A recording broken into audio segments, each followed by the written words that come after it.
مفتی صاحب آئے ہوئے ہیں؟ مفتی صاحب ہیں؟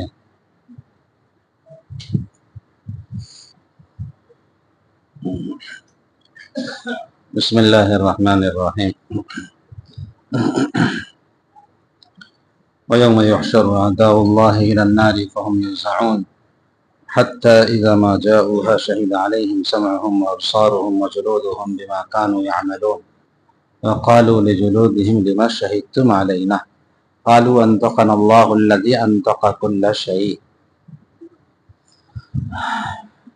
کل قیامت کے دن لوگوں کو جمع کیا جائے گا اور اللہ کا نظام یہ ہے کہ بندوں کے سلسلے میں جو فیصلہ ہوگا تو اللہ علیم و خبیر ہیں، سب کچھ جاننے کے باوجود جیسے عدالت کا نظام ہے اور قانون ہے، اس کے حساب سے اللہ اس بندے کے خلاف گواہیاں پیش کروائیں گے، اور گواہی کئی طرح کی ہوگی، تقریباً 8 قسم کے گواہ ہوں گے۔ کتنے بھائی؟ تقریباً 8 قسم کے گواہ ہوں گے۔ زمین بھی گواہی دے گی، وقت بھی گواہی دے گا، فرشتے بھی گواہی دیں گے، اور وہ کتاب بھی گواہی دے گی۔ اسی طریقے سے انسان کے اعضاء اور جوارے بھی گواہی دیں گے۔ انسان کے جو جسم کے اعضاء اور جوارے ہیں یہ بھی گواہی دیں گے۔ اس کو اس میں بیان کیا گیا کہ کان، آنکھیں اور جسم کی چمڑی اور کھال، یہ ساری چیزیں جن سے وہ کام کیا کرتا تھا، یہ چیزیں اس کے خلاف بول پڑیں گے۔ یہ سب بول پڑیں گی تو کہیں گے کہ ارے بھائی، ہم نے تمہاری خاطر یہ سب کیا تھا، لما شہدتم علینا، اب آج تم ہمارے خلاف کاہے گواہی دے رہے ہو؟ نہیں، ہم نے ہاتھ سے غلط چیز کو پکڑا تھا تو تیری لذت کے لیے، آنکھوں سے دیکھا تھا تو تجھی کو اچھا لگے اور تجھی کو لذت آئے اور تجھی کو حظ نصیب ہو، اس لیے ہم نے کیا تھا۔ زبان سے ہم نے کوئی ایسی چیز چکھی تھی تو اسی لیے تاکہ اس کو مزہ آئے، تو آج میرے ہی خلاف کاہے کو گواہی دے رہے ہو؟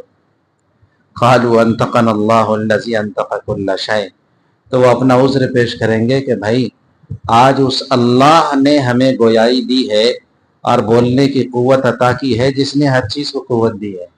آج اس کے علاوہ کوئی چارہ نہیں ہے، جو بات صحیح ہے اس کو تو بولنا ہی بولنا ہے۔ کسی نے کہا کہ جسم کیسے بولے گا؟ تو حضرت تھانوی رحمہ اللہ نے کہا کہ زبان بھی تو ایک چمڑا ہی ہے، نہیں پھر وہ کیسے بولتی ہے؟ بس فَبُهِتَ الَّذِي كَفَرَ۔ اس کے بعد اور کوئی جواب نہیں بن پڑا۔ ظاہر بات ہے، زبان بھی تو ایک لوتھڑا ہی ہے، ایک جسم کا ایک حصہ ہے، وہ کیسے بول رہی ہے؟ اسی طریقے سے یہ جسم کا حصہ بھی بولے گا، اس دن اللہ اس کو قوت عطا کریں گے۔ تو جس اللہ نے زبان کو بولنے کی قوت دی ہے، وہی اللہ جسم کے دوسرے اعضاء کو بھی قوت دے دیں گے۔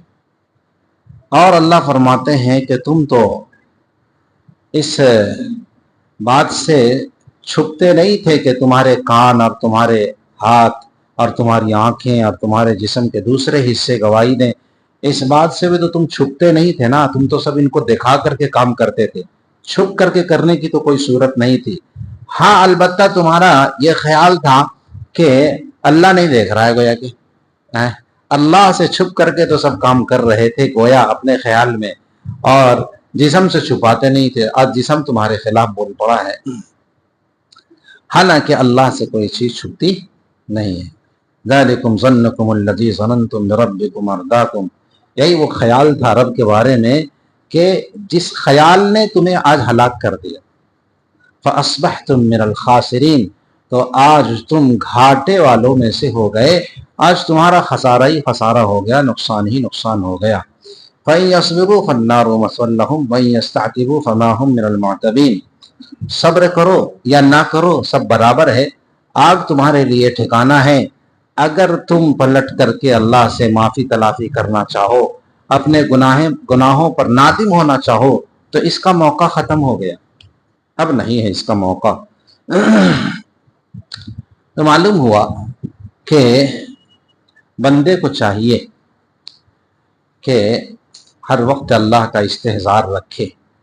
جب کسی عمل کو کرنے جا رہا ہو تو یہ ذہن میں رہے کہ اللہ دیکھ رہا ہے، اور اللہ نے جو گواہ مقرر کیا ہے وہ سب دیکھ رہا ہے. اللہ بھی دیکھ رہا ہے، سارے اعضاء بھی دیکھ رہے ہیں، فرشتے بھی دیکھ رہے ہیں، وہ سب نوٹ ہو جائے گا.